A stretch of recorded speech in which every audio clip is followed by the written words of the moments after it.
జీవితంలో ఏదో కోల్పోయినట్టు అనిపించినప్పుడు, మనసు ప్రశాంతంగా ఉండాలనిపించినప్పుడు ఒక్కసారి అరుణాచలం వైపు అడుగు వేయాలి. అక్కడ ఉన్నది కేవలం గుడి కాదు, శివుడు స్వయంగా వెలిచిన అగ్నిలింగం. గిరి ప్రదక్షిణలు మొదలు పెడితే ప్రతి అడుగు ఒక ప్రార్థనగా మారుతుంది. ప్రతి శ్వాస ఓం నమః శివాయలా వినిపిస్తుంది. నువ్వు నడుస్తున్నావని నీకు అనిపిస్తుంది, కానీ ఆ శివుడే అండగా ఉండి నీతో నడిపిస్తున్నాడు. ఆ 14 కిలోమీటర్ల మార్గంలో నువ్వు నీ బాధలు వదిలేస్తావు, నీ హృదయం తేలిగ్గా అవుతుంది. చివరికి తెలుసుకుంటావు, నువ్వు వెతికేది దేవుణ్ణి కాదు, నీలో ఉన్న శాంతిని.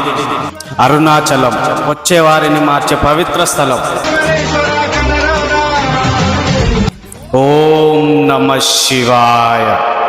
Ishwara